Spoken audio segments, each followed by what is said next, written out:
Contrast is a very important tool to make our paintings captivating to the viewer. Generally, we are aware of just value contrast, which is how bright or dark a shape looks in the painting. But if you pay a little more attention, you will see that there are different types of contrast that we can use. In this video, let's look at 9 different contrasts that we can use in our paintings to make them more interesting. But before we get into the list, here is a word of caution.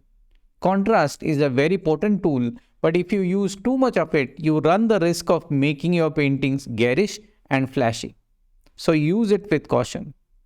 Also know that you need not use all of these contrasts at the same time in one painting, but use only those contrasts which help you make the painting more captivating and interesting to the viewer.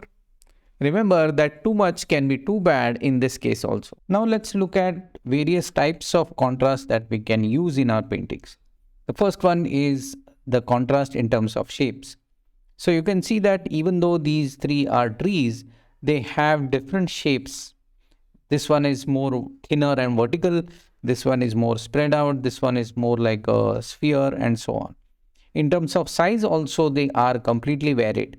If they were of different shape but the same size, then also it wouldn't have created the enough contrast that we need for our painting to be more realistic. Then let's look at the value contrast. You can see that some of the areas in these trees are very dark, whereas you can see these are the highlights where it is catching more light. If you're finding this video helpful so far, press the like button and consider subscribing to my channel if you haven't already done so. Thank you for that. Now I'm going to make the video black and white so that you can see it more clearly in terms of value. You can see that this is darker and this is lighter. This is darker, this is lighter, and this is lighter.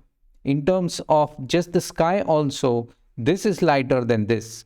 So that is how the value contrast comes into play.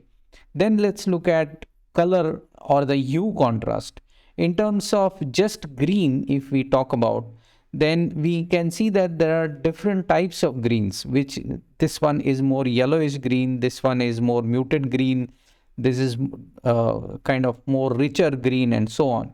So even if you are painting a tree, don't use the same green all over.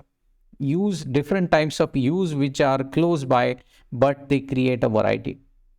Then let's look at saturation of the color. Mind you, saturation, hue, and value are characteristics of the color. So this is the third one when we are talking about saturation. So in terms of saturation, you can see that this is very saturated green, whereas this is less saturated green. You can, if I had used this kind of green here, then it wouldn't have created the aerial perspective that I want to show in this painting. Then we can look at contrast in terms of texture. You can see that there are very flat areas, there is not much texture, but there are areas where there is a lot of texture. Similarly, you can have contrast in terms of thickness of color. It's not very evident in this painting, but if you use impasto, wherein you apply a thick paste of the color, then you can have contrast in terms of thickness of the color also. Then let's look at another painting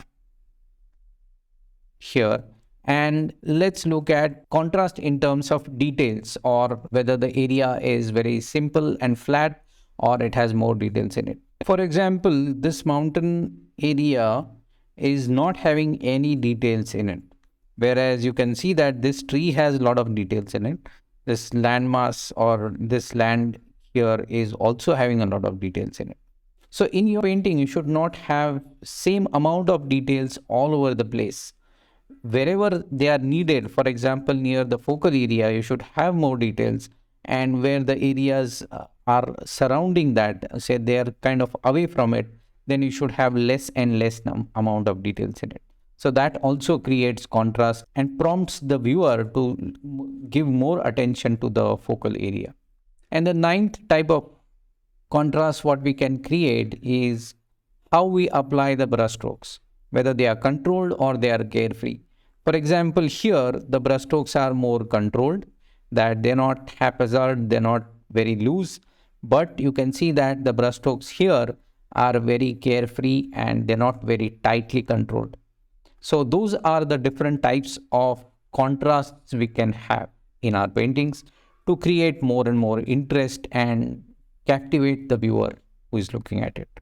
Good art making needs a lot of analyzing and thinking and not just applying paint to the canvas. Now that you know different types of contrast that you can use to make your paintings better, analyze your existing paintings based on this knowledge and see where you can improve. I'm sure the paintings you do after this analysis will benefit a lot from it. The next step to knowing is putting it into practice. If you want to see how I have used these different types of contrasts in this painting, watch this video next and I'll see you there.